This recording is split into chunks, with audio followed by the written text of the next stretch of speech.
I would like to announce that a quorum is present. The meeting is duly called, and notice of the meeting has been posted in accordance with the Texas Open Meetings Act.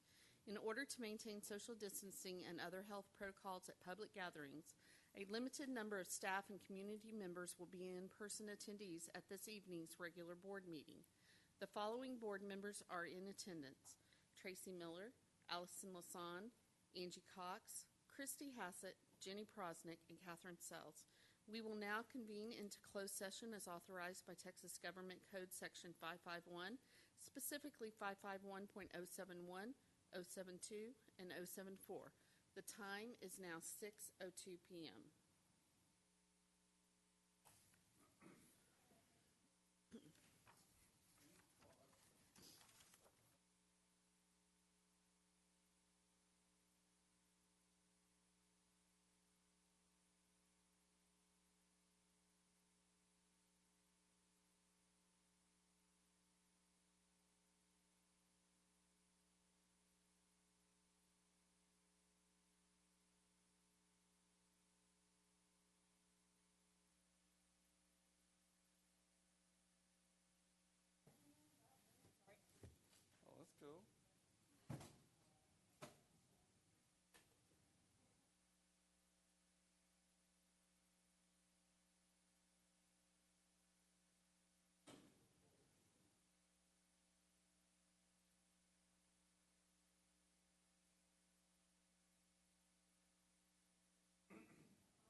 We will now reconvene into open session. The time is 7 p.m.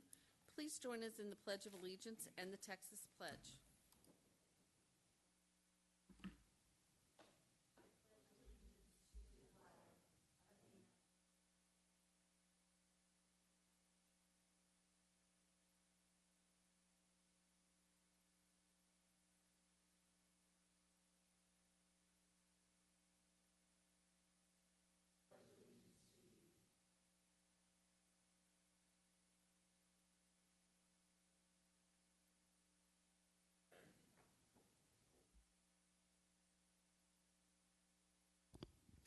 Welcome to all. The Lewisville ISD Board of Trustees meets monthly to receive reports from staff and take action on recommendations from the superintendent. The board receives the agenda and all supporting documentation 10 days in advance of these regular meetings, which allows us to ask and receive answers to many of our questions. In addition, the board also meets in regularly scheduled workshops and work sessions where staff discussions and presentations are given for many of the agenda items. This protocol means lengthy discussions or a litany of questions on every agenda item often is not necessary. And as a board, we should have appropriate knowledge and preparation for responses regarding the content of our meeting tonight.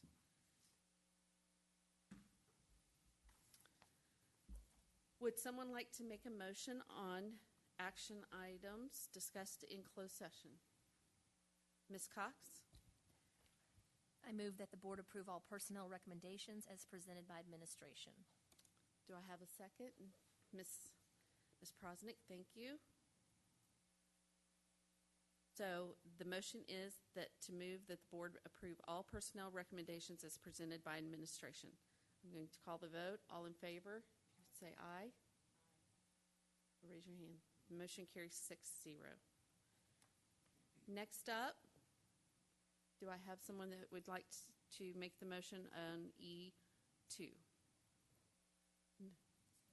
Mr. Miller?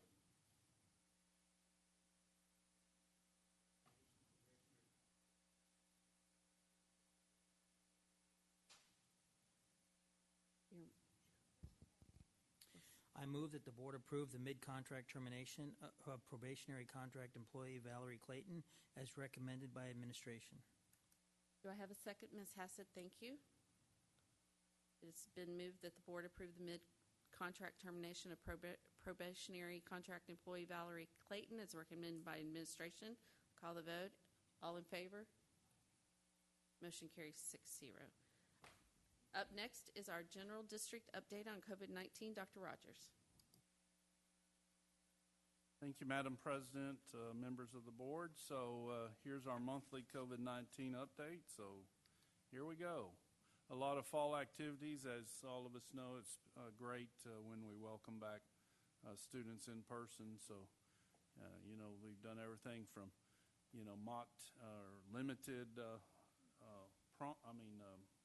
homecoming to all types of things. You can see our firefighter academy going, which I know many of you witnessed last night at our LEF event. So it was great.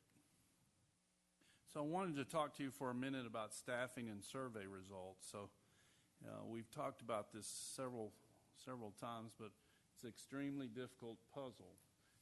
For me, it's sort of a puzzle where when you try to, you're just about ready to put that puzzle piece in, the whole puzzle shifts again.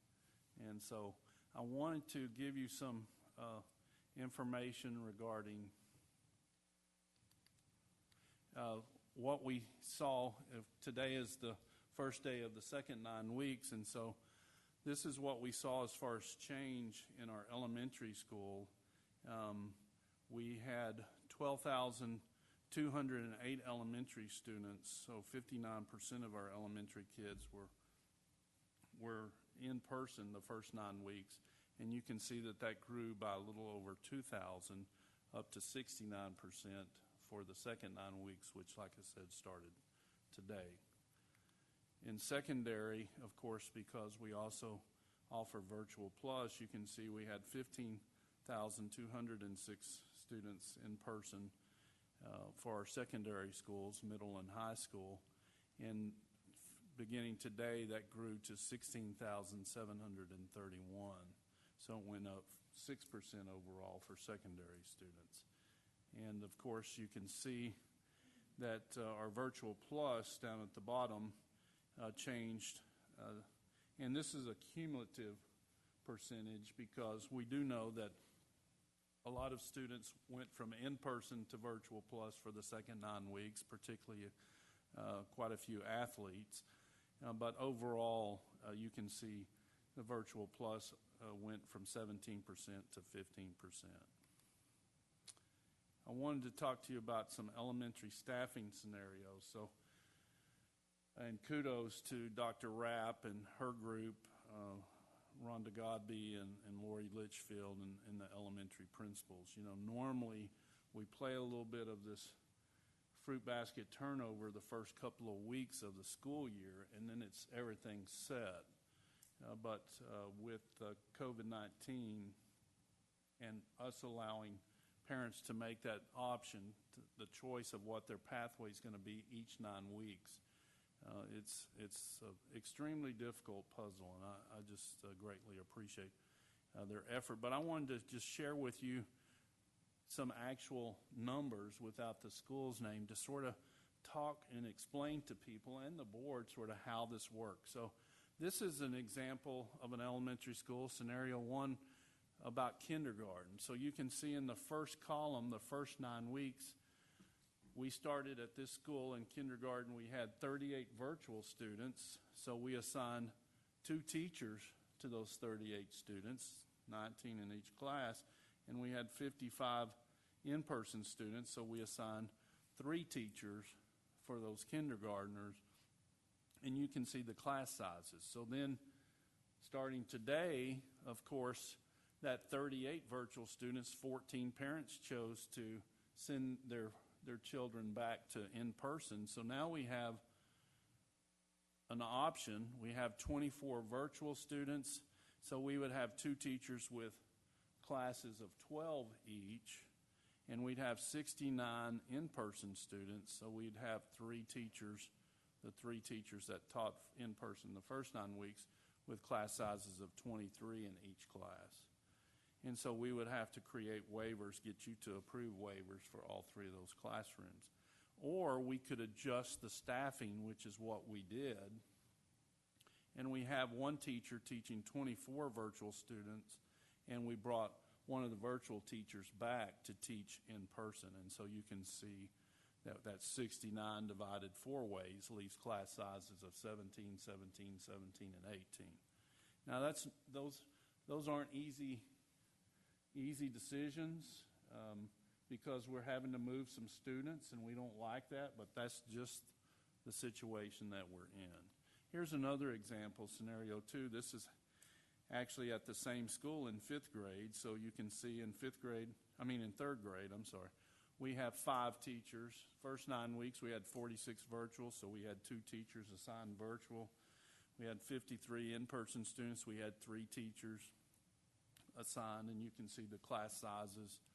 Then the second 9 weeks, you can see the 46 virtual students went down to 31, so we could divide the class and have 2 teachers still assigned to virtual with 15 and 16 students, and 68 students divided 3 ways, or we could adjust the staffing, which is what we did. And so we have 31 students, which is a lot, but actually that's in our mind, that's more doable than overcrowding in person. And so we chose to split the 68 in-person students 4 ways, and you can see the class sizes. Then we have another elementary school in 4th grade. We have 4 teachers, so you can see we had 27 virtual students and 52. And so that's the first 9 weeks, so it split up. That 1 virtual teacher had 27 students.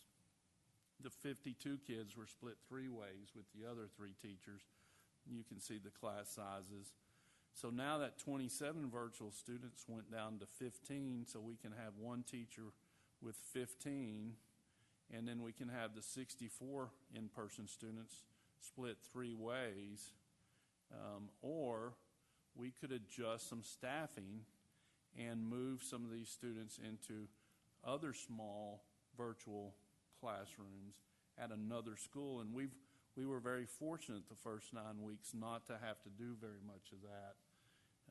But that's the choice that we made, and you can see the reason and the class sizes for that.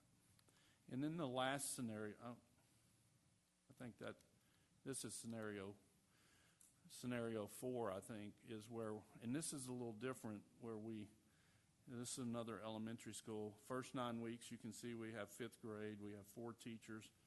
We had 54 virtual kids, and then we had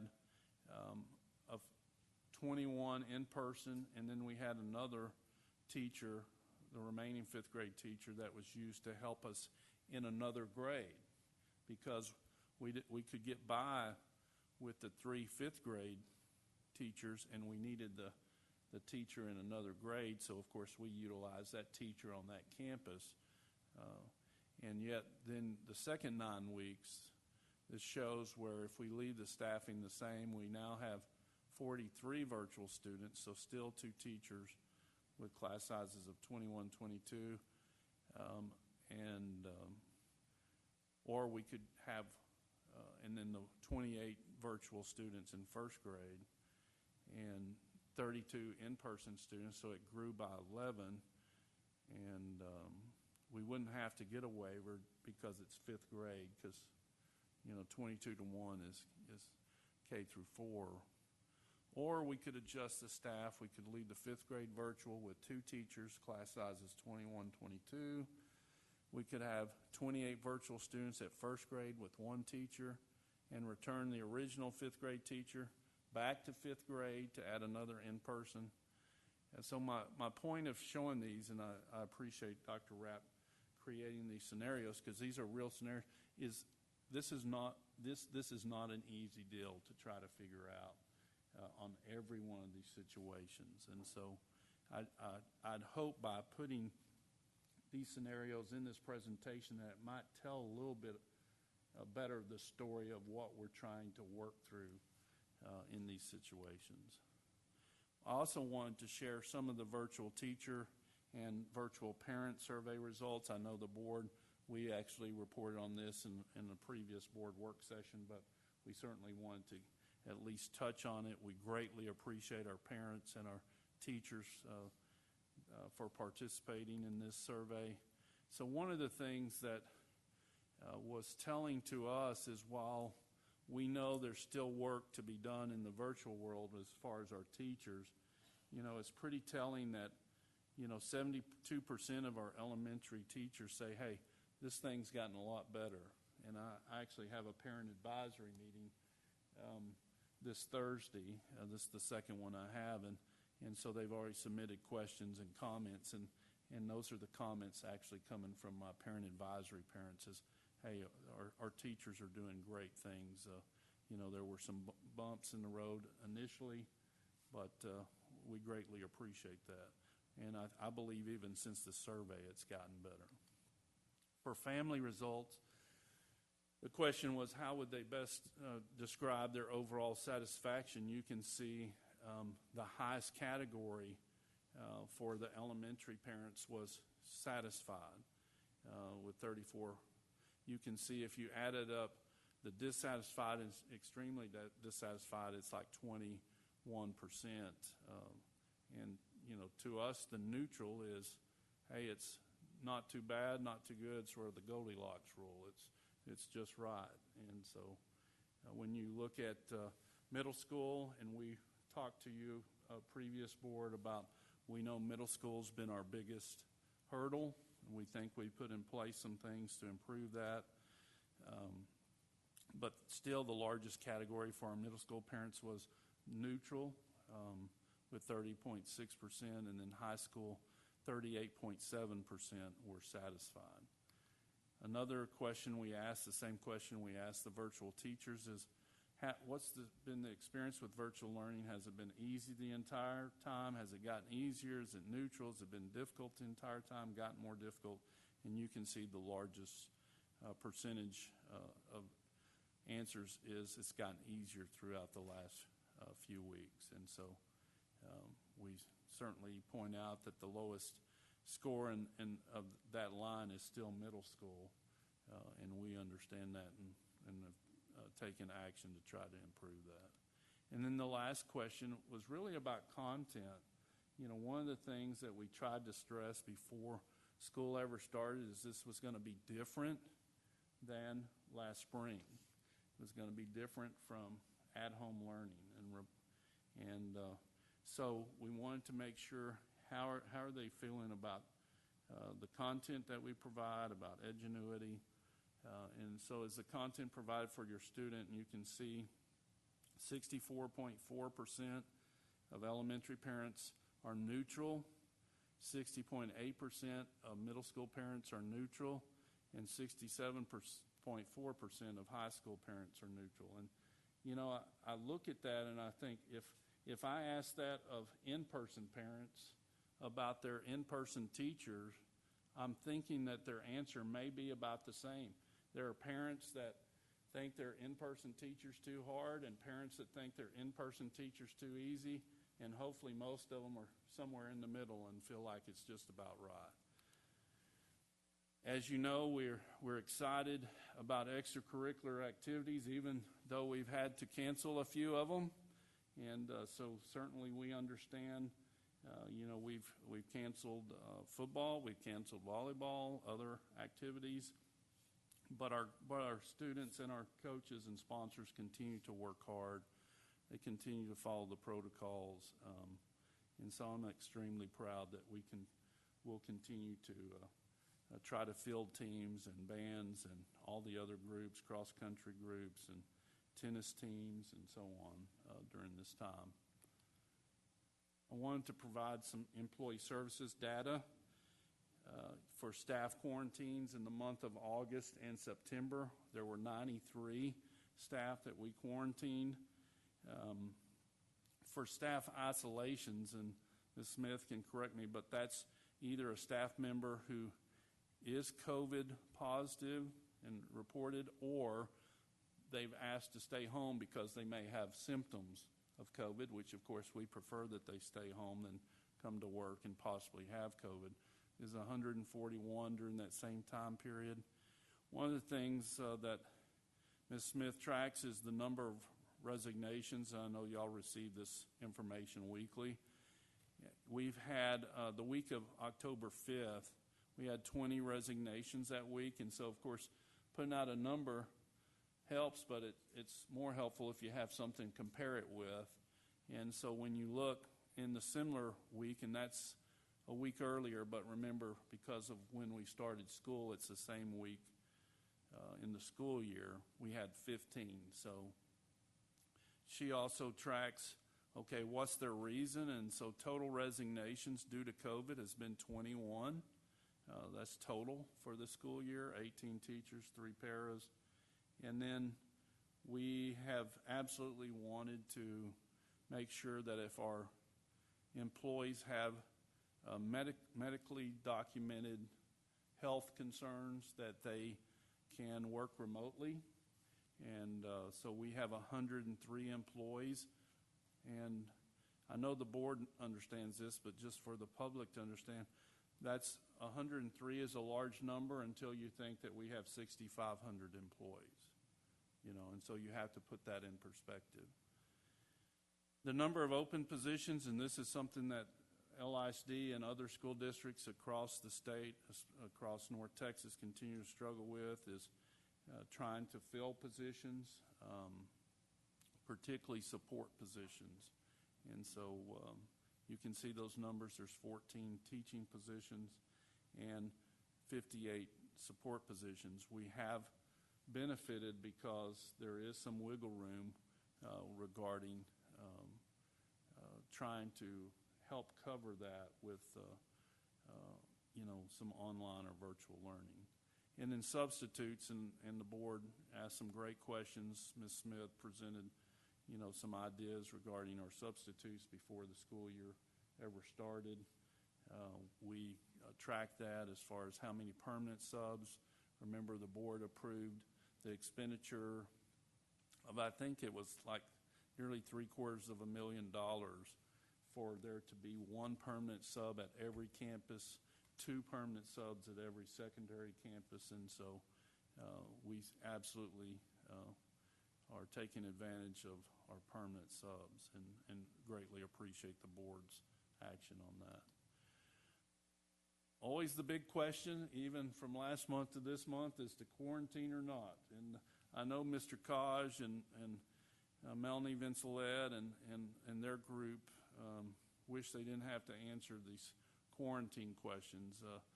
I'm extremely proud of the work that we've done at our COVID call center. They are working 12 hours a day to take calls from our parents and our staff regarding COVID and, have they been exposed, what they should do. And then, of course, our COVID tracker, we actually moved to daily last Monday. And so, that was a request, and we were glad that we, thanks to the work of Kathy Bray and Sarah Fitzhugh and some others, that we felt like the data was now good enough and accurate enough that we could put that data up daily. And so if you watch that. And I do need to remind folks that the cases that we are putting in our COVID tracker are cases for only our in-person students and our Virtual Plus students. We are not tracking and really have no way to track COVID cases for our virtual students. So I know that was a question that several parents have asked, and so I wanted to clarify that. And then I just remind folks to help us help you. We need, parents to keep their children home if they're under the weather. Many of the cases where, our staff or other students are exposed are cases that parents knew that they were sick and or the parent themselves was sick. We've had parents that have sent their child to our schools and the parent had lab confirmed COVID. So we need our parents' help to keep their kids at home if they've been exposed or if they have the symptoms for COVID-19. And then, of course, we're going to continue to consult with our health experts, and we're going to continue to closely monitor conditions, whether it's classroom, whether it's campuses, or district level. And as always, we'll do our very best to communicate with our families. And that's the end of our COVID-19 update. Okay, I see Ms. Cox's hand has gone up with questions, so if anybody has questions, now's the time. And just a really quick question and comment. Just thank you to everyone at the district. It is a puzzle, as you said, Dr. Rogers, and I commend the district for the hard work they've been doing, putting the efforts into that. My question is going to be for the middle and high school students. How have we adapted to, because I've just heard some rumblings on schedule changes for those kids coming back and needing to get in a certain classroom and aren't able to do that? How have those adjustments been handled? Yeah, and Dr. Rapp can chime in if I mess this up, but we made it clear from the very first, Ms. Cox, that we could not absolutely guarantee that the class that a student was taking the first 9 weeks, that there might not be room in that class in person for them coming back in person. And so I know our counselors have worked tirelessly. We want to have the transition as seamless as possible, but if there's not a class, possibly they've had to juggle things. But I also need to make it clear that's no different than any schedule change, even if the kid was in person and stayed in person. Those types of schedule changes as a former high school principal, they happen. Class is leveling off, something happens, and so there's really not ever a guarantee, which is why we go in 9-week grading periods. So, that's a half of a credit no matter where you land. And so we do our best to prevent, that, but there was just no way we could make that promise. So I don't know if you want to add anything or not.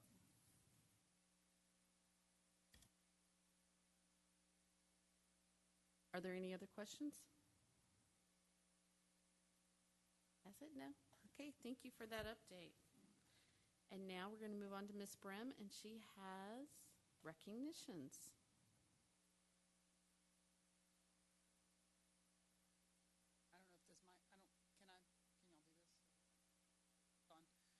just have one recognition tonight, which is a very important one. This is our principal recognition for the year for the month of October, and we just want to share a brief video thanking our principals for all their hard work. That's true every year, but has never been truer in the last 8 months or so. So we just want to share that video.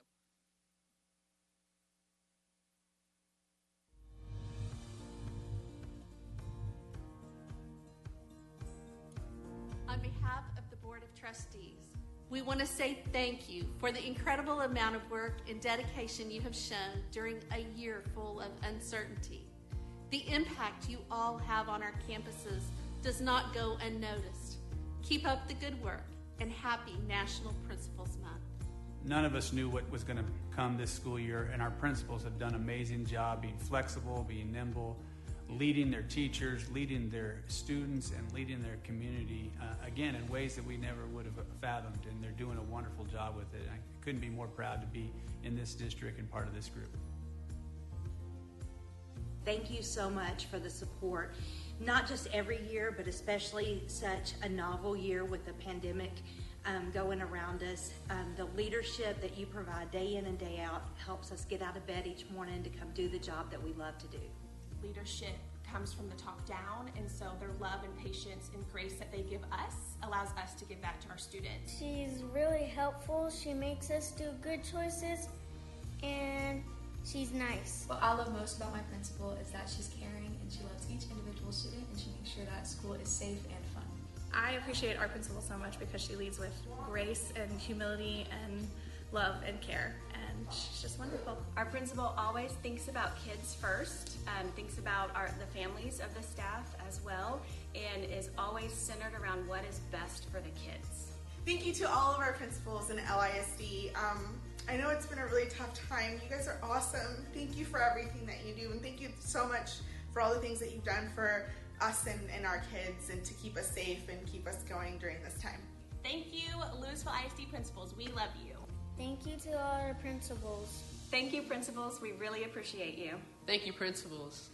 Thank you, principals. For always bringing a smile to our faces. Thank you to all of our Lewisville ISD principals. Thank you, principals.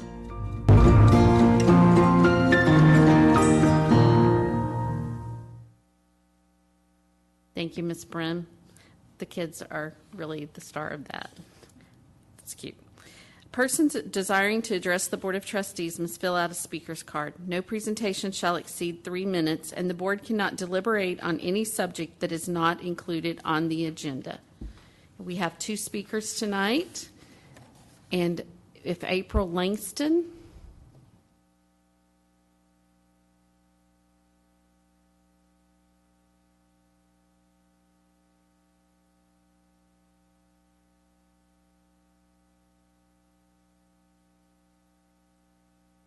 Good evening.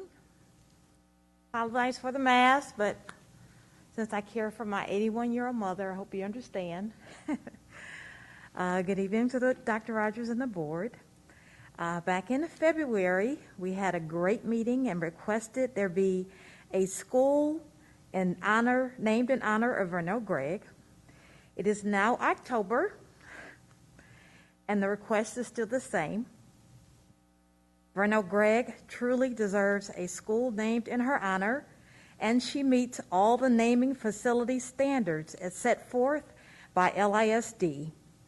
We are told there are no impediments. However, we understand that there has to be a special committee to be formed for school naming. I would also like to volunteer, raise my hand, to be part of the team to address that school naming effort. This is a time to lead with integrity and action on behalf of the community in which we serve. As leaders, it is not just what we say, but what we do that makes a difference in the lives of those who trust us. Let us not delay on what can be done today. Thank you all for your time and your efforts to keep our children, our educators, and our administrators safe. We hope to see this school naming item on your agenda soon. Thank you again for your time and your service. Thank you. Thank you, Ms. Langston. Next up is Nick, and please forgive my Wisner. Okay. Wisner. Okay.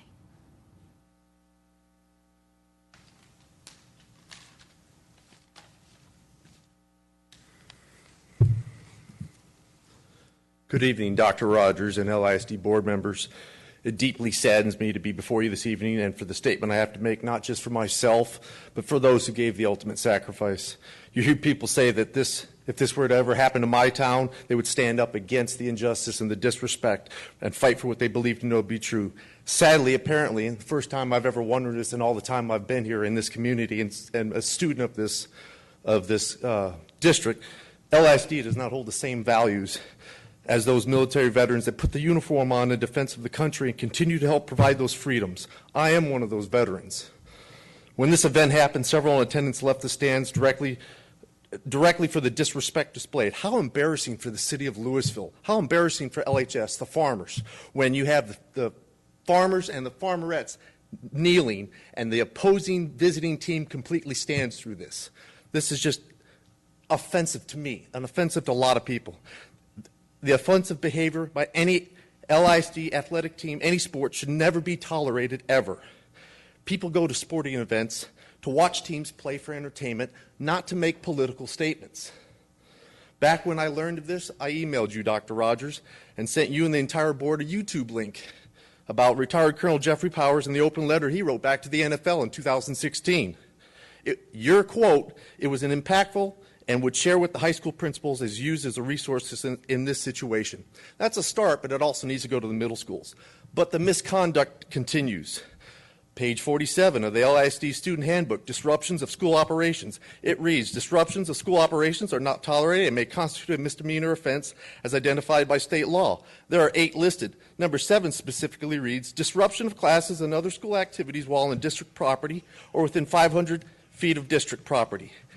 That definition goes on to say it ends with misconduct. Misconduct. Page 4 of the student conduct code, again, general, 7 basic standards that all students are supposed to go. Number 3, respect the rights and feelings of others. Number 6, adhere to the rules. Number 7 is a long one, but this is where the catch-all is for you as the board. To that end, the district retains discretion to address student misconduct that is inconsistent with these 7 standards, even though the conduct may not be specifically listed in the SCOC. Page 12, safety disruption reads, engaging in misbehavior, actions, demonstrations, substantially disrupt material, interfere with school activities. Page 13, it goes on in your SOC. So, is the school district going to continue to allow the offensive student-athlete behavior on the school grounds and campus during sanctioned school functions? You know, Dr. Rogers shared a little bit with me in the email that I had with him. In 1969, the Supreme Court of Tinker versus Des Moines, the Supreme Court ruled on that freedom of speech must be protected in public schools provided to show that type of expression, whether it's opinion or verbal. Mr. Wisner, your 3 minutes are up. Appreciate you coming out tonight. Thank you. Wow. Thank you. All have a good night. Thank you. Okay, moving on to our consent items.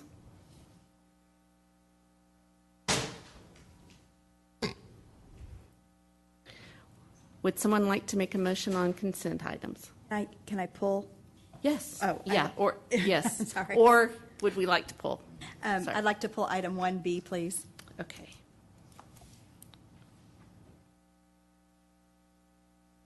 Okay. Are there any other to be pulled?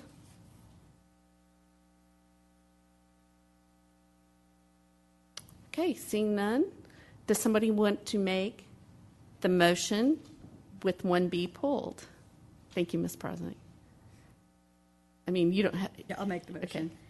I move that the board approve the consent agenda items as recommended by administration with the exception of item 1B, which has been pulled for separate consideration. Do I have a second? Ms. Hassett, thank you. Just to confirm, we're moving that the board approve the consent agenda items as recommended by administration with the exception of item 1B that's been pulled for separate consideration. Okay. Is there any discussion on the consent items as in the motion to approve? Seeing none, I'll call the vote. All in favor, say aye or raise your hand. Motion carries 6-0. Ms. Prosnick, would you also like to make the motion on your pulled item? Thank you. I move that the board approve consent agenda item 1B, approval of class waivers as recommended by administration. Do I have a second on that also? Ms. Hassett will also second that. Would you like to speak to your motion, Ms. Prosnick? Yes, I just would like for administration to clarify, when we met 2 weeks ago, we had 22 waivers, and today, as we sit, we have 66. That's correct. And in the past, we have, as a board, have been notified when future waivers would occur. I just wanted to get on the record to make sure that that would happen for this board going forward, and that all of the waivers tonight were for virtual classrooms only, no in-person at this time. That's correct. Yes. Okay, is there any other discussion? Okay, I'll call that vote then, and that is to approve the consent agenda item 1B. All in favor? That carries 6-0. Thank you. And moving over a page, we are going to move to our information items. Dr. Rapp, you're first up. Yes, Madam President, members of the board, I'm going to ask Ms. Huntsman to come up. We saw you last about ADSY in September, and we promised at that time that we would come back and do some updates. This update will be very brief. Our longer update we anticipate being next month for the November board meeting, as we'll have more information to share about surveys and focus groups and things of that nature. So I'm going to turn it over to Ms. Huntsman for our update tonight. Good evening, Madam President, Dr. Rogers, and the board members.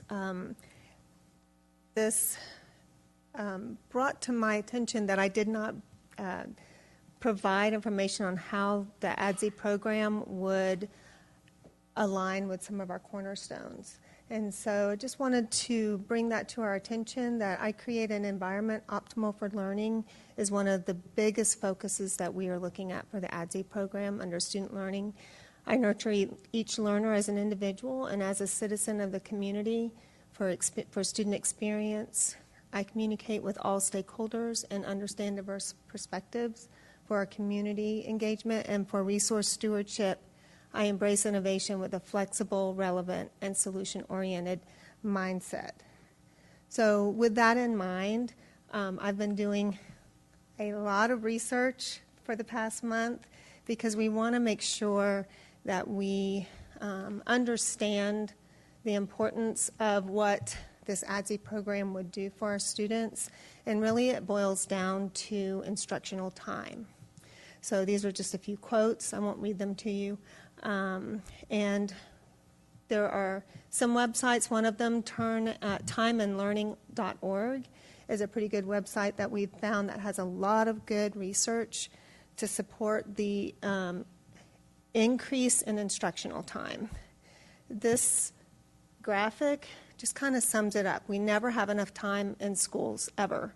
And we know that that's one of the most important things that we need. We need it for our instruction for the students. We need it to have time to dig into data and really respond to the data. We need it for our personnel, and we also need it for school culture.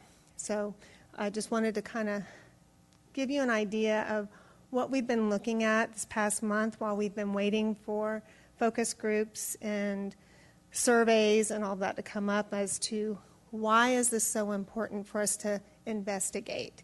By no means we are recommending anything at this time because we're still in the process of planning and looking into it. So far, I'm meeting weekly with our consultant through Engage to Learn. Our planning committee meets bi-weekly right now, but we're probably going to need to amp that up a little bit so that we can start looking into some more specifics. Our steering committee meets monthly, and we have another one on October 29th. Surveys went out to all of our families and our staff members on October 7th, and we're about to close that up. I have several copies of paper surveys that were turned in from parents. So those will be entered, and then we'll be closing up that survey. So I still don't have all of our data yet for input from our staff and our parents until I get everything entered and really sort it out and see what ideas are from the stakeholders. I also had the opportunity to meet with some students during some of our focus groups at Lewisville and Rockbrook, which was really amazing and great to be back on a campus. The students had some amazing ideas of what it would look like if they could come to school longer. One of the biggest ones was so that they could see their friends and learn in a different way. So it was great to get their impression of what it would look like. We had several different groups, and our consultants, Engaged to Learn, is presently going through all of the input that these stakeholders gave, because it was all open-ended questions. So I'm curious to see how they're going to group all that together based on topic. So looking forward, I'm going to be going back to the campuses, having more one-on-one and small group discussions with teachers and staff to get more input from them, because the focus groups was just the first step. We really need to hear from more than just a small group of teachers on the campuses. I want to hear from all of the teachers to get their input. And so we're planning that now and going through that process. We also, I've been in contact with all the different departments, and we're on continuous basis of checking in, seeing how this could work, and really just kind of sorting it out right now and just deciding on what to recommend or where to go from here. So nothing has been determined yet. We have a couple of calendars that we've narrowed down to at least look at. But again, I want to hear what the staff has to say about those calendars. Plus, we're waiting for the district calendars, and I know that's coming up next, their process, because we want to make sure that we align the rest of the calendar with the district calendar, and that may adjust some things as well as what we're expecting on the samples that you saw. Those are absolutely just drafts. So that's kind of where we're at right now. The master schedule, again, that's where I need the teachers' input on how they want to use their time. So the biggest thing is, how can we restructure our current system to give the teachers more time, to give the kids more time? So that's what we're really trying to focus on this project. Any questions? I would just say really quickly, just to capitalize on a couple of things she noted, is that, you know, we spent last week really talking with Lakshmi Valdez and Mr. Guy, who are here, and Lori Litchfield and Rhonda Godby. And, you know, it's not easy to have a conversation about really what is the best thing to do with the extra time that we know students need who come from homes that don't have always the background in language or have economic struggle and difficulty. And it's hard because when you start talking about something in public, people think maybe something's already been decided. And I would just want to reiterate tonight was what Ms. Heinzman said, and I know Ms. Valdez and Mr. Guy are reiterating that to their staffs, is that this is truly about looking at what are some possibilities and having an exploration conversation. And I just think it's really important to reiterate that message. We want the teachers to be a part of diving into this question and seeing what comes out of it. So thank you. Now questions, Ms. Cox? Thank you for the presentation. So my question is, what has the participation been regarding the surveys? I know sometimes we struggle getting people to participate, and how are you encouraging folks to participate in answering the survey? As of right now, we've had 215 responses, plus I have a big stack on the floor back there to add. So I'm estimating we'll be close to close to 300 through the survey. And then, it doesn't mean that I won't do another survey once I get in on the campuses a little more as well. So, Ms. Heitzman, that's 300 out of how many? Both Possible. campuses have about 78 staff members, and so about 2/3 of each staff has filled out the survey, and then about 600 total students. So we sent it out electronically, and to encourage more responses, we sent some paper copies home as well. So we're hoping to get more input that way. Thank you. Are there any other questions, Mr. Miller? Thank you for the presentation, Mrs. Heisman, and Dr. Rapp, thanks for the clarification, because I know for me, I'm far from on board yet. It doesn't mean I don't respect the work, as you know, from the work sessions, but I would say this. As we have are closing in on our board governance audit, where we're auditing ourselves, one of the things that we know to be true is that we don't have a lot of outcomes that are measurable for the board and for the district. For me to support this effort, that means Mr. Guy and Mrs. Valdez and Dr. Rapp and you would have to commit to educational outcomes that exceed that which we have today. And my fundamental concern is not that which we can control. It's the mobility. It's those types of things that have traditionally caused issues on these campuses that no matter how long the school year is, that we will struggle with those anyway. So there has to be some element of addressing those or normalizing the outcomes. The second thing is I struggle with educational equity on this because and I get that we're piloting it, right? But if it's this innovative idea from the commissioner is good, then it wouldn't be put in a state like this where it's piloted. It would be mandated because he has a tendency to do that. And so my concern fundamentally is that if we don't tie to this educational outcomes, that we should consider something that conforms more to the approach that we've had along the way. And the other thing I'd say is this, and I'll be careful, we all know who the vendor is that we're using, their history with the district, and I would say this, often those that are providing us guidance have never had to have responsibility to deliver educational outcomes.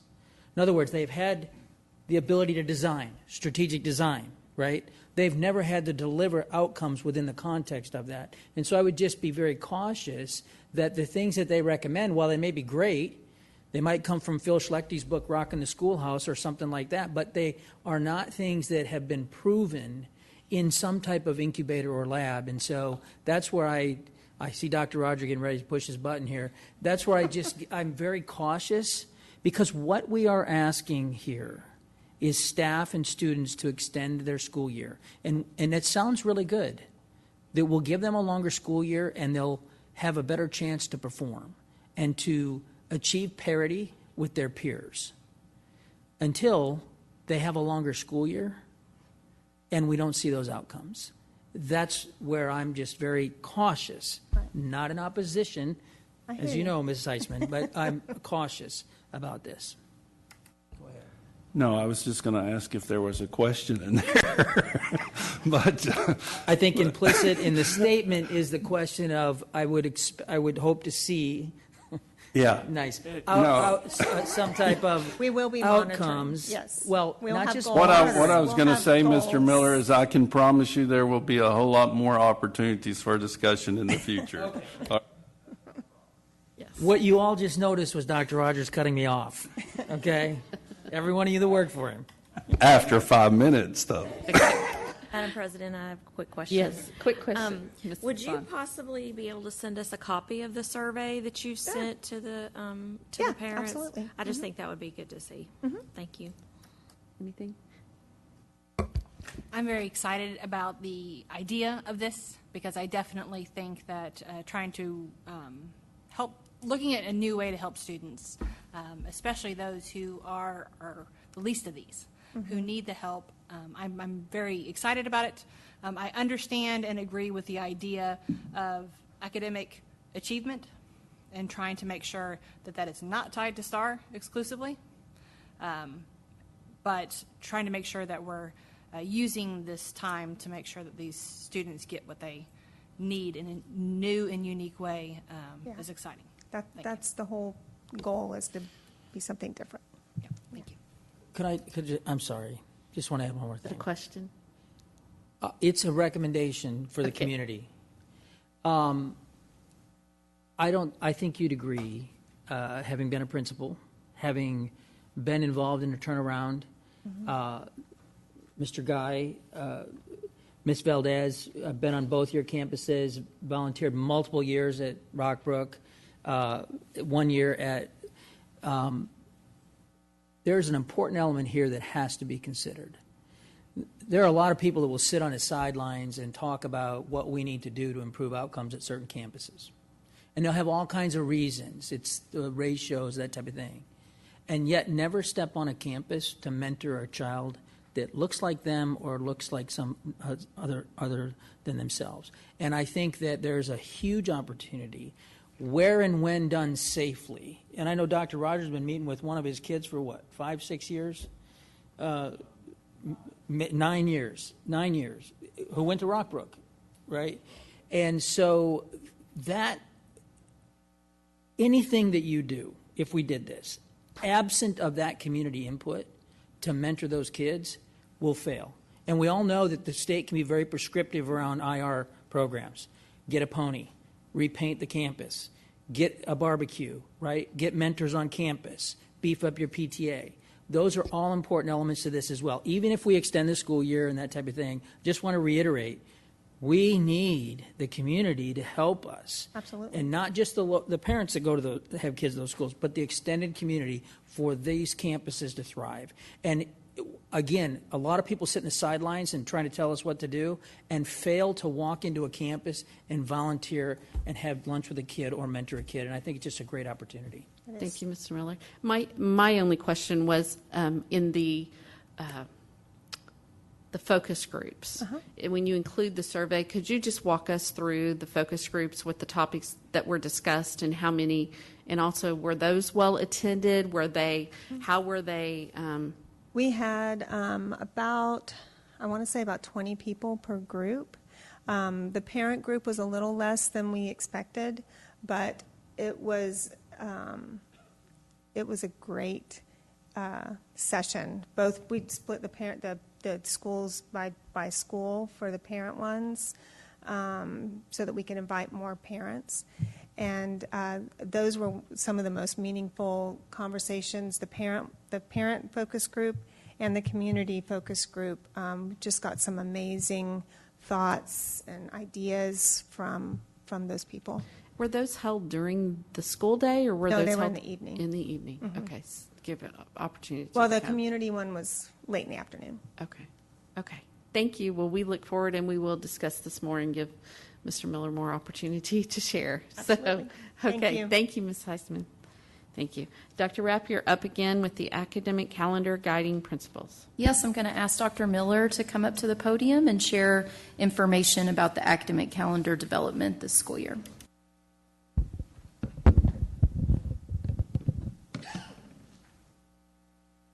All right, good evening, Madam President, Dr. Rogers, and the board. So it's hard to believe, but we're going to start looking at the academic calendar for next year.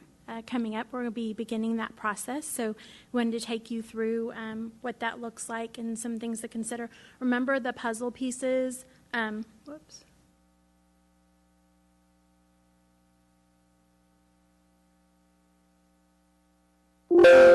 Puzzle pieces where we talked about putting all the puzzles together. It was hard for scheduling that's kind of how the calendar works as well, putting all those puzzle pieces together.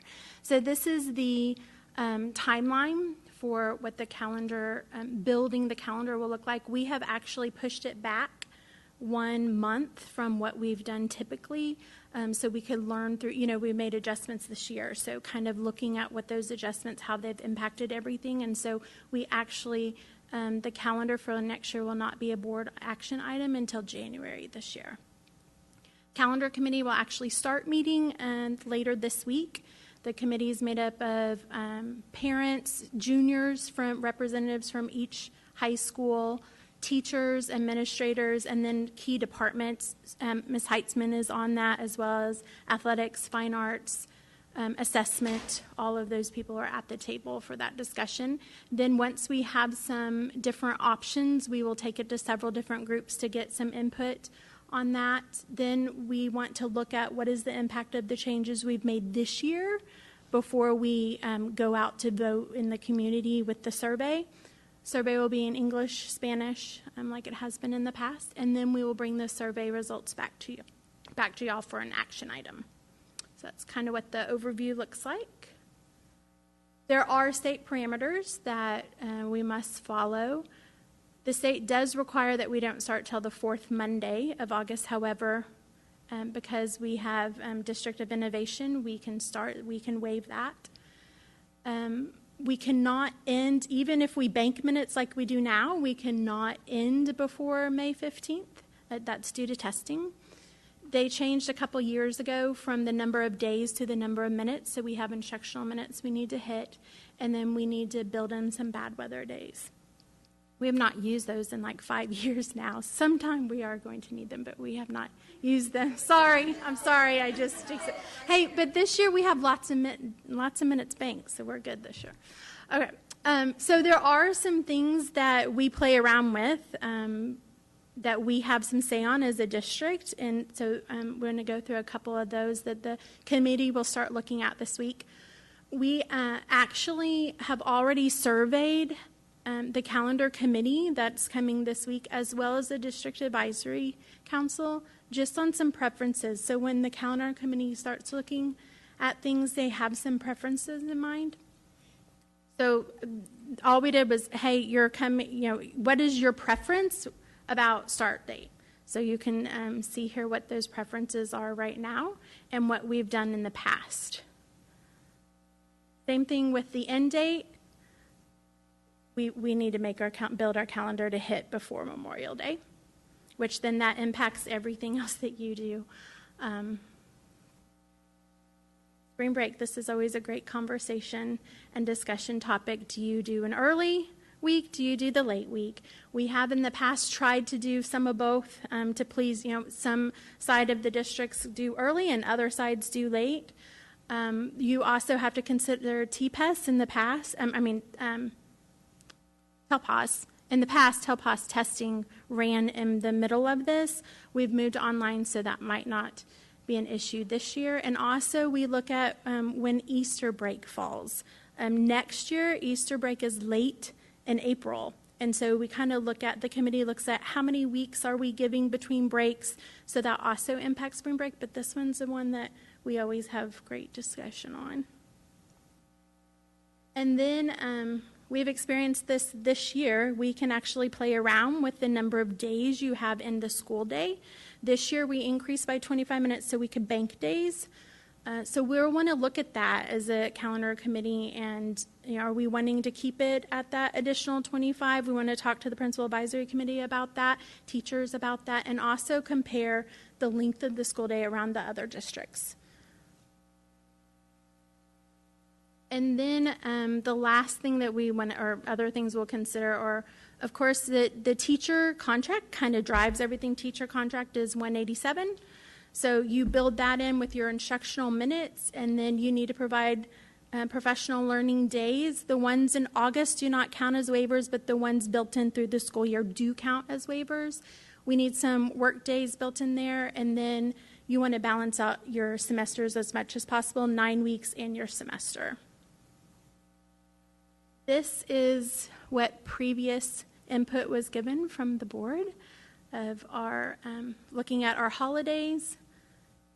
our start time, when we start the actual day on a Monday or a Wednesday like we started this year.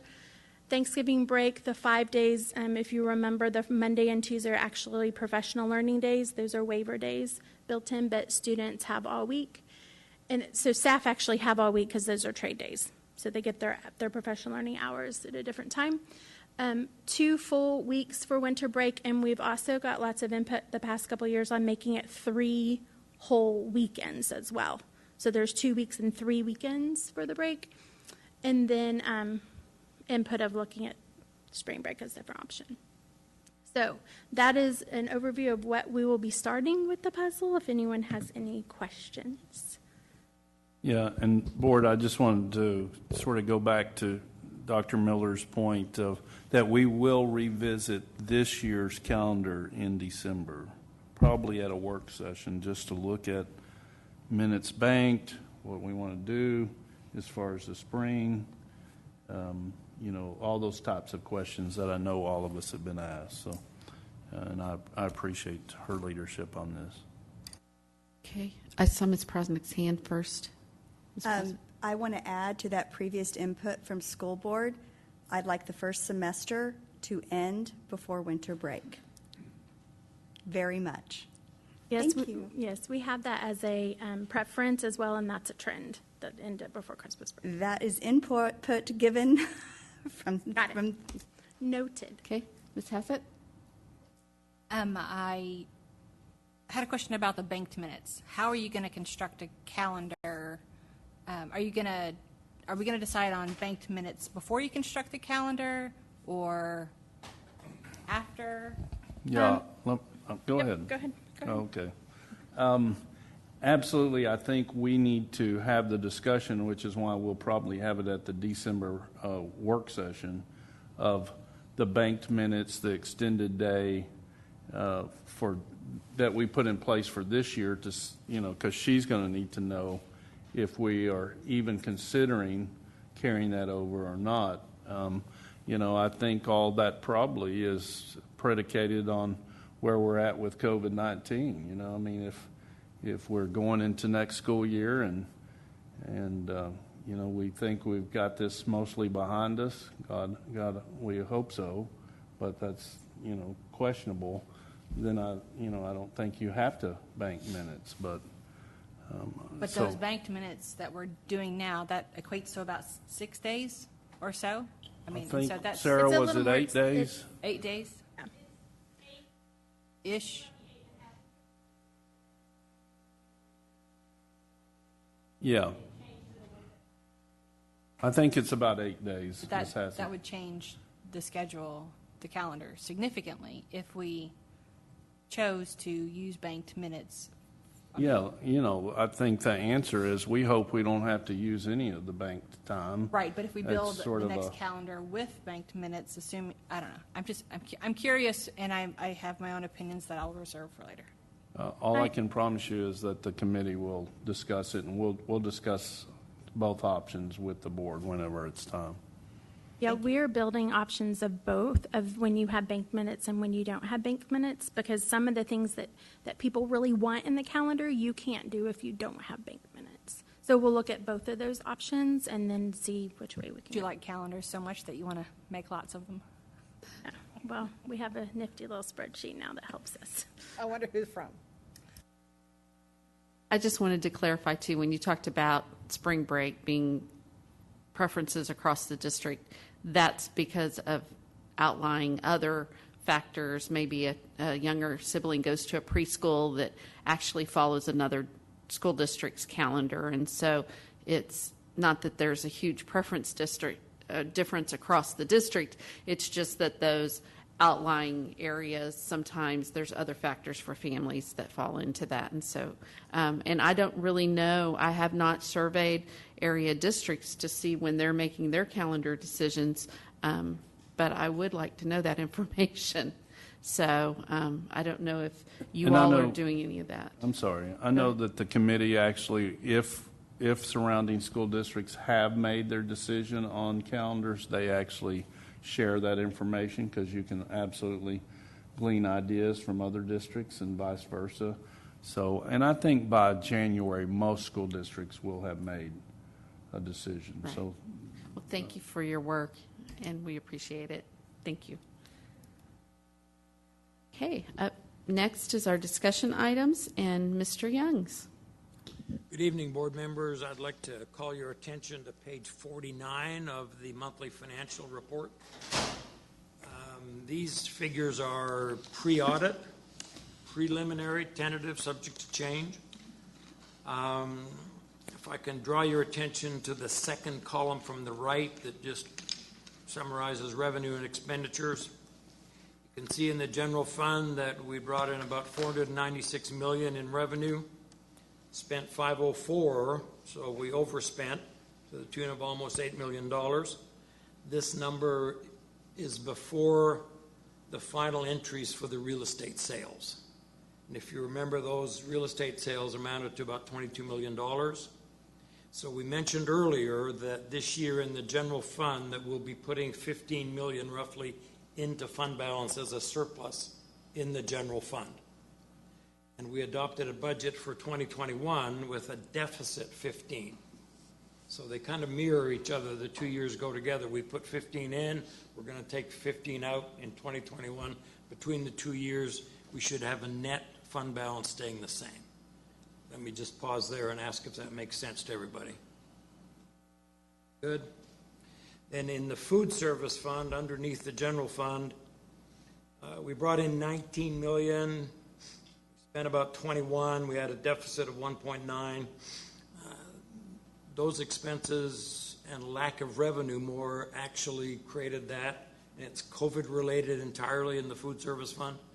We did have excess fund balance in the food service fund. The Texas Department of Agriculture had asked us to reduce fund balance. That happened rather nicely and organically all by itself last year. We bought some more equipment last year as well to further bring ourselves into compliance with the Texas Department of Agriculture. Then the debt service fund, about 3/4 of the way down the page, again, second column from the right, we brought in $189 million. Debt service last year was $187. I want you to have that number in your head, 187. Debt service next year, because of what we did last summer, is 157. You do the math and realize our debt service went down $30 million a year because of what we did last summer in refunding and defeasing debt. So what we did last summer had a significant impact on principal and interest expenditures. The debt service fund had a surplus, will have a surplus of about $1.8 million. That will be added to the debt service fund balance of $46 million. So it'll take us up to about $47, $48 million of debt of fund balance in the debt service fund. So let me pause there and ask if there's any questions. Mr. Miller? Yep. Mr. Youngs, of the 49 million, what of that is encumbered? None. None? So we have some flexibility there. We will look at that next year at using some of those dollars to defease debt. Look at that for next summer, yes. Thank you. Any other questions? Hearing none, I'd like to draw your attention then to page 58. And just draw your attention to a couple of numbers. The last two bolded lines, the average yield to maturity on our cash portfolio is 0.183. I'm going to translate that into regular English. We are earning 0.18% on our cash portfolio. 0.18. Last month it was 0.21, so it's gone down a tiny bit. The benchmark that we compare ourselves to is the 180-day Treasury bill. That is earning 0.12%. So to say that interest rates are low doesn't begin to say it. Interest rates are extremely low. We're earning extremely low yields on our cash portfolio. Federal government bonds are earning the same kind of rates, only lower. So we're in a very low interest rate environment as evidenced by the yield on our cash portfolio.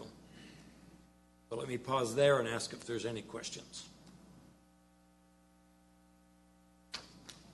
That concludes the monthly financial report to the board. Okay, thank you, Mr. Youngs. Were there any comments or questions at the end? He asked there at that one part, but okay. We will be moving on to action items. Mr. Youngs? The next action item has to do with refunding Series 2013E that has $39 million in it, and 2013B, which has $13 million in it. We are advance refunding these, and they're turning taxable, meaning that the interest that we pay to our bond investors is taxable income when it is not normally. As a municipality, city, county, school district, the interest we pay on our bonds is typically tax exempt to those that invest in our debt. Once you get to the place we're at, we're advance refunding and we're refunding a refunding, it becomes taxable. That impacts interest rates and it impacts what's going on in the bond market. The 2013E, the larger of the two, $39 million, does have the PSF guarantee.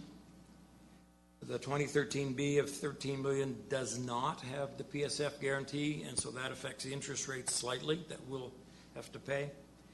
It never had the PSF guarantee, so we're not going to get it now. Because we're advance refunding, meaning we're paying these off, not defeasing. We're paying them off a couple, 3 years early. There's negative arbitrage involved. It might be as much as $1.2 million. After that, the district will still save about $7.9 million in debt service savings. Our annual debt service, as I mentioned earlier, is $157 million. So saving $8 million over 10 years doesn't move the needle a lot. It still saves money, and it's still worth doing. It's $7.9 million. But it's not going to change our financial statements markedly. So,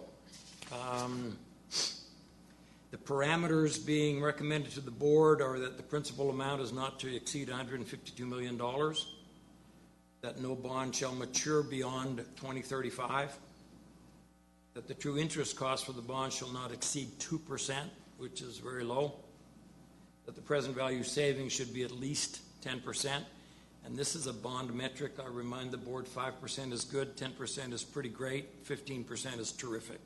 So we are aiming at 10%. Those are the parameters being suggested to the board. So it is the recommendation of the administration that the Board of Trustees approve all matters incident and relating to the issuance and sale of Lewisville Independent School District unlimited tax refunding bonds in one or more series, including the adoption of an order authorizing the issuance of such bonds and establishing procedures and delegating authority for the sale and delivery of such bonds. Okay. Do you want to make the motion and second, and then we can have discussion? Okay. So would someone like to make that motion? Mr. Miller, did you nod your head? Okay. Yes. I move to adopt an order authorizing the issuance and sale of Lewisville Independent School District unlimited tax refunding bonds in one or more series.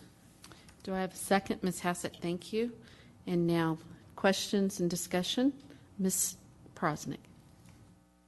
Thank you very much for the information, and I appreciate the information you provided to the board on the 15th of October. I will say back in June, I really appreciate the fact that this board had options at that meeting. And I guess our option tonight is to approve or to not approve. Right. I'm really struggling with why we're doing this now. And the reason is in your update that you provided us, you mentioned that it is highly unlikely that rates will go up 86 basis points or 0.86%.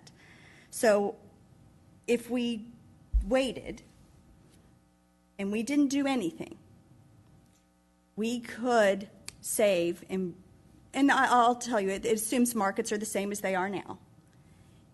We could save an additional $2.3 million, plus no arbitrage. I'm curious as to why we wouldn't be patient and do that instead of doing this now, which once again, the one thing I've learned this year, our words are flexible and nimble, and this takes away some of our flexibility to do this. We could do this deal in June of next year, or we could wait the full 18 months. I don't understand why we need to do this now and and I'll be very blunt, tie our hands. We're not tying our hands, we're saving $8 million. When we could save $10.3 million if we just waited. John, do you want to comment? We looked at every single issue we have today, and these qualify, the others don't. I think the information we gave you clearly made that clear. I think the question about the 86 basis points, we talked a little bit about that and what the likelihood is, and we also tried to provide some market movement showing, what ends up happening when you have volatile markets and that sort of thing. It's unknown. So what we did, Ms. Prosnick, is we took, and it may be included in your packet, hopefully so. We showed, we provided what we call a savings by maturity. It showed every single issue that the district has outstanding and the value of refunding at this point in time, whether that would be something that, as I mentioned a couple of weeks ago, the low-hanging fruit. And so all we did was just took these two smaller pieces, taking advantage of the market where we know that feel comfortable where it is. It's a shorter debt, the longest maturity being 2030 with these two issues. Yes, the parameter is much larger. We gave ourselves flexibility in case some others fell into the money. The fact of the matter is the market has already moved probably 8 basis points since in the last month, in the last 3 weeks, has moved up a little bit. So while we talk about Fed policy and that sort of thing, keep in mind that that's on 90-day paper, not on 10-year paper. So when we talk about rates at zero and not moving, and also, as you can see in some of the stuff that we provided, market movement is not. Fed policy is basically saying to you that that rates will stay reasonably low for a period of time. The Fed policy is saying that. Now, there's going to be movement within that low stratosphere. Whether that, and to us, if you look at the overall, what we call the MMD or the bond buyers index and that sort of thing, as long as you're in that 3% range, that's considered really low. So right now we are extremely low. We're at that bottom part. And so we felt like it'd be a good time to show you just these two issues, very conservative. We're leaving a ton of your debt portfolio out there for flexibility in the future for future savings. So as you can see from all that, we're just grabbing those two particular issues there. But I guess if we're doing this deal now, doesn't affect our tax rate. It doesn't do any of those things that we like to do to manage our tax rate better and to help the taxpayers of LISD, right? To reduce debt, et cetera. And so I'm happy to revisit this. I'll be blunt. I'm just not comfortable now looking at the numbers and knowing that if I'm just a little patient, I guess for me, saving an additional $2.3 million, no arbitrage, and I have 18 months to make that call, for me, that's worth the risk. That's just kind of where I stand on that. I just don't think that we need to be doing it right now. I'm not saying it's a bad deal. I'm just saying I just don't think that the timing is right for right now, for me. Ms. Cox? So, Mr. Martin, I just want to clarify what Ms. Prosnick is saying. What would that time frame be to not have to pay that $1.2 million? Well, so you have there's an escrow involved because these particular two issues are not callable until 2022, August of 2022. That's the date. Anytime on that date or thereafter, You don't have to escrow because they become callable at that point in time. Wait, It's all in the escrow. I'm going to clarify that. That's not true. We have 90 days before that August 15th date. Am I correct? For the refunding bonds, Right. the refunded bonds, the bonds that are being, you can't call, you have to call them on the call date. You can't call them 90 days earlier. Can't call them 90 days earlier. You can issue the debt to call them Right. 90 days before it, but you still have that, you'd still have a 90-day escrow. Okay, 9-day escrow is not going to be 1.2 million. Yeah, they certainly would, absolutely, unless rates really went crazy for us, but yeah, no. So it would be August of 2022? August of 2022, yes, ma'am, that is correct. Mr. Miller? If we were to delay this, would we be guaranteed the 2.23 million or $2 million? It's a great question, no. Okay, thank you. Does anybody else have any questions? I just want to clarify something. It would have to go up 89 basis points between now and August of 2022. And if that happens, we save the exact same amount of money that we would save today. I think we have a situation, with all due respect, that our financial advisor and our CFO have made a recommendation. I have personally voted against these recommendations in the past and been wrong, and admitted it, John, as you know. It has been the practice of this board, whether by majority or unanimously, to accept these recommendations at this time of year. And so I respect the point of view here. I'm not sure where the data is coming from, but I think we either accept the recommendation from our FA and our CFO or reject it. And I think rejecting it sends a message that I know that I've done in the past and apologize for it. So I'll leave it at that. Mr. Miller, I was elected to give my opinion.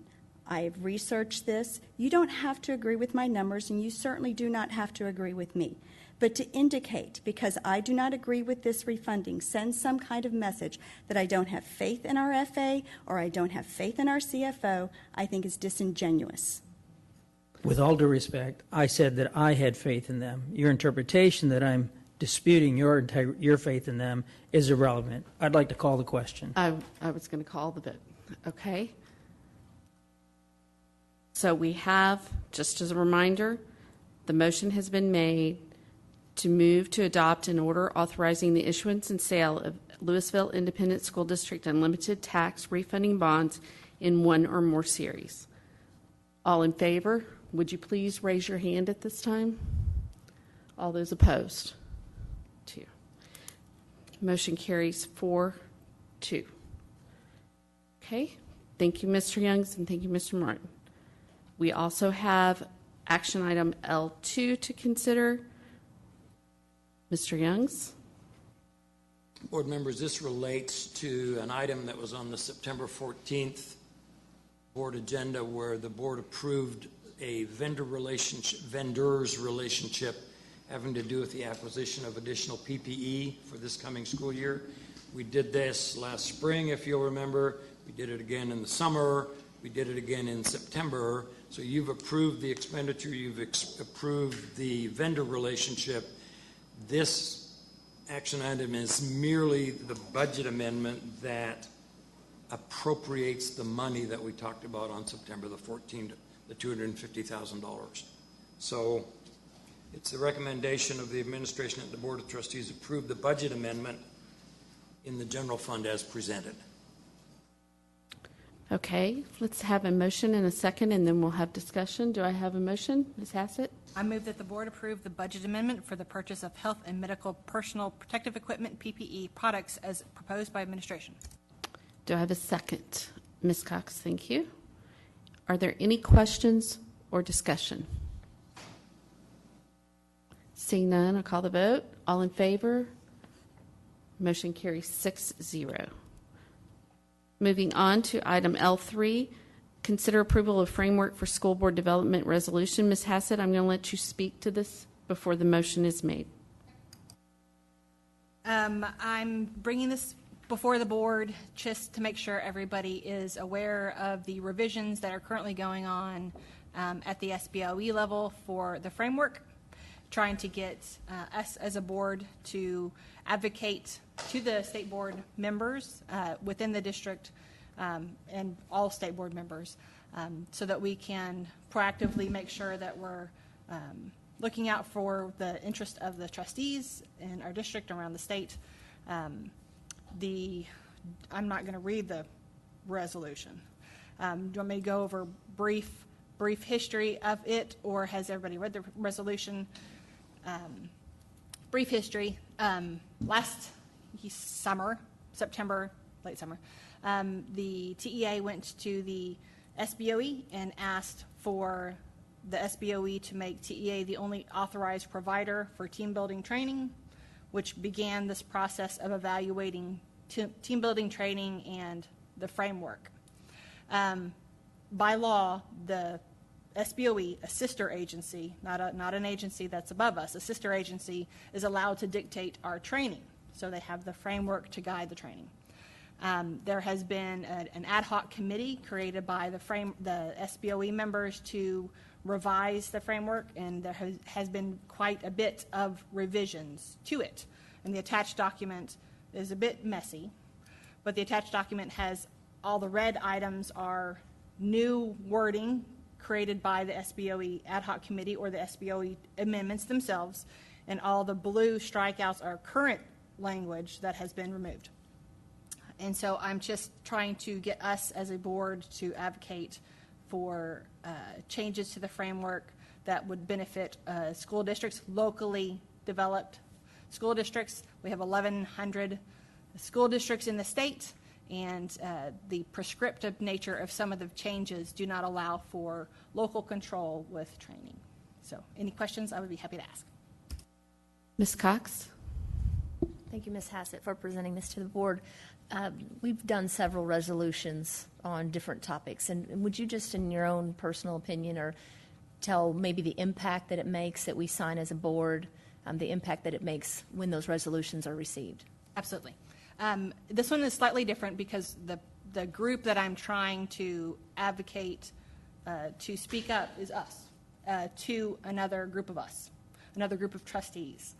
So it's a little bit different. But I do believe that when we as a group try to advocate for something that we believe in, it makes an impact, and other boards can see our example of trying to make sure that we're taking it serious to the nature of the changes that are in the framework, because they will annually affect trustees. Trustees are the most heavily trained group of elected officials in the entire state.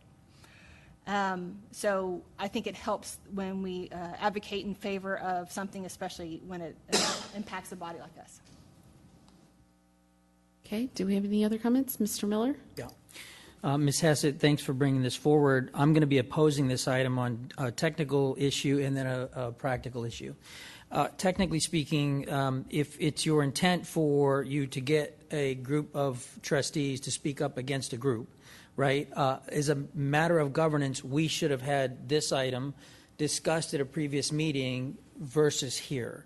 The edits are material, right? And so what concerns me is the practical element, which is we in Team of 8 have a document now out for circulation, but talked about this very thing that our board needs a governance strategy, whether it's XG or whatever, right? And this essentially, the way I read this, starts to establish a foundation for the framework that we would fundamentally need to use, because it's a positional statement that we're making. And therefore, it seems to be a bit premature for us to do that, because we have not sat together and agreed on what we believe a governance framework should look like. And so the other thing is, I would say to Ms. Cox's point, resolutions generally are unsuccessful. They don't move the legislature, they don't move committees, and resolutions, especially from trustees, tend to not move them.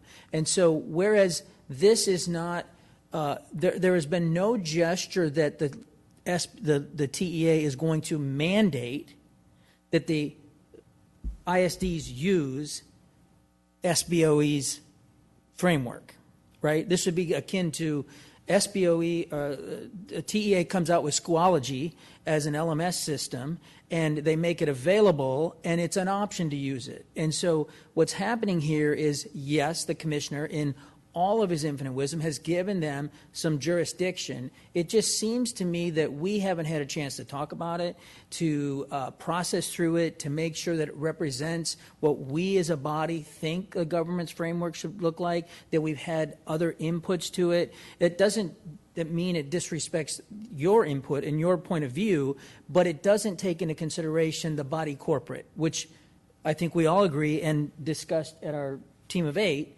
that we believe when the body corporate is better together, right? That's why I believe that it's just premature.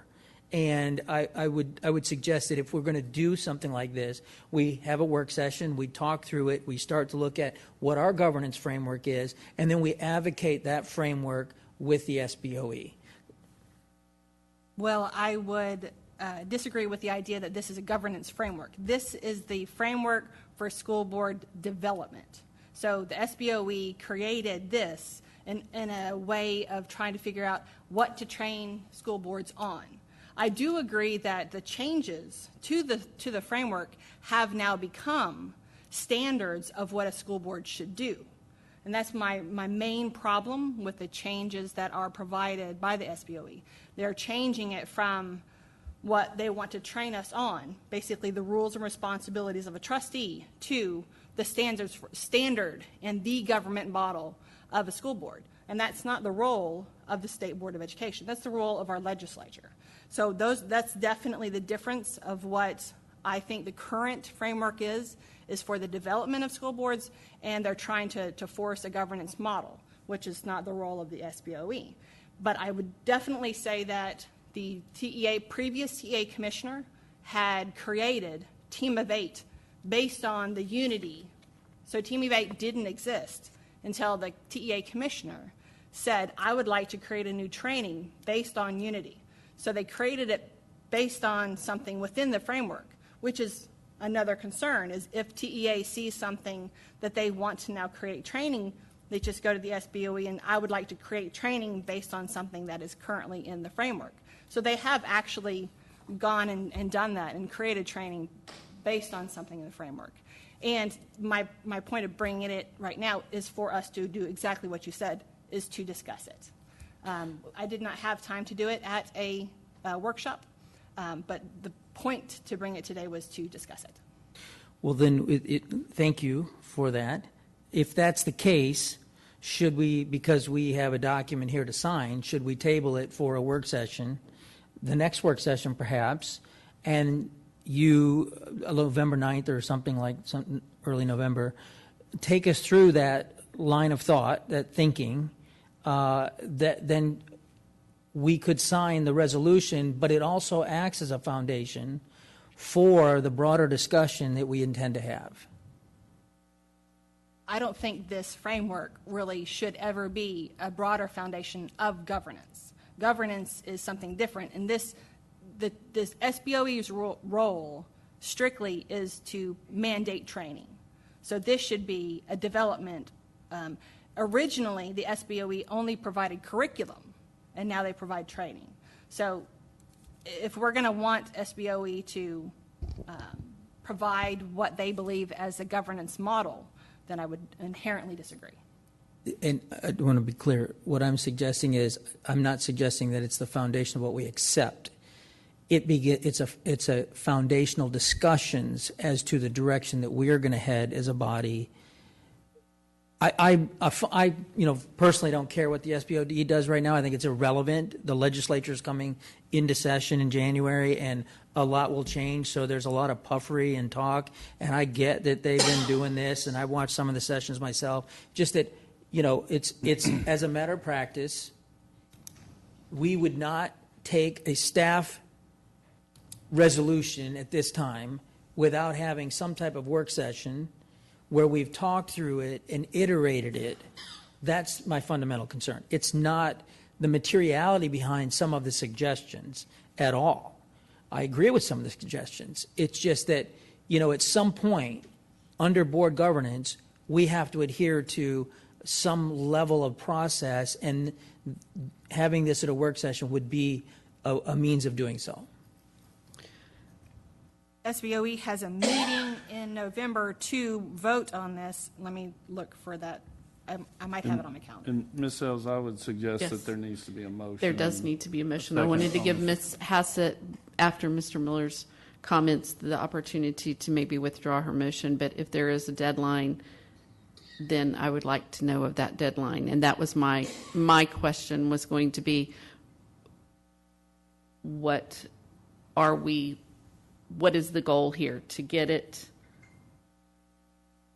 a resolution? And are there other districts that you're aware of, Ms. Hassett, that have done this resolution? No, but currently there's, this week, there are 3 different Zoom meetings for different trustee groups to be participatory, to talk through the document, talk through changes that they would like to see in the document. There's one going on right now. There's about 25 members on it, including 10 SBOE members on the call right now. Another one on Tuesday and another one on Wednesday. And when you talk the document, you're not talking about a resolution that their districts are going to be doing. You're talking about the framework. Framework itself. Okay. So the SBOE has a meeting on the 19th to talk about it in the School Initiative Subcommittee, which is the only place where we would be able to testify. And then the next day would probably be a vote with the full board. And where is our work session?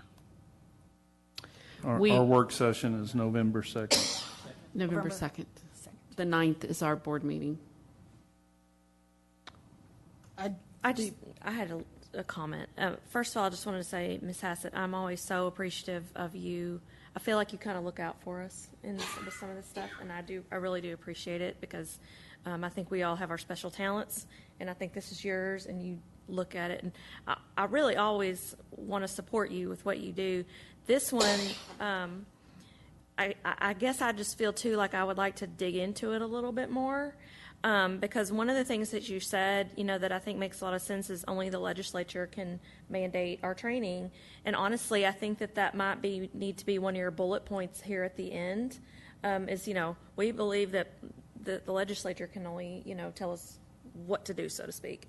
And so, I guess that's kind of where I am, maybe a little. So I kind of am with Mr. Miller in that respect, but maybe not exactly all his argument. But For me, I think that if we're asking for somebody, or at some point in time, if I have the ability to go testify, I think I would like to understand it deeper. And I think at this level, I don't have that understanding. And so I would like to bring this to the November 2nd workshop, or if that's okay. And so, but what I would, since we do not have a motion on the table, I'm trying to rack my Robert Rules of Order brain here, and we have not gone up the ladder, so we do not need to come down the ladder. And so if I'm going to ask for a motion and hope I don't get one. And so if there's a motion to be made and I see none made, then we will table this item. And so I believe that's it. We will add it to the agenda for On the November 2nd Okay. board work session. So if there is no further business, this meeting is adjourned, and the time is 8:38 p.m. Thank you. And so who can tell me the score of the Dallas game? I'm sorry? 21-0. Never mind.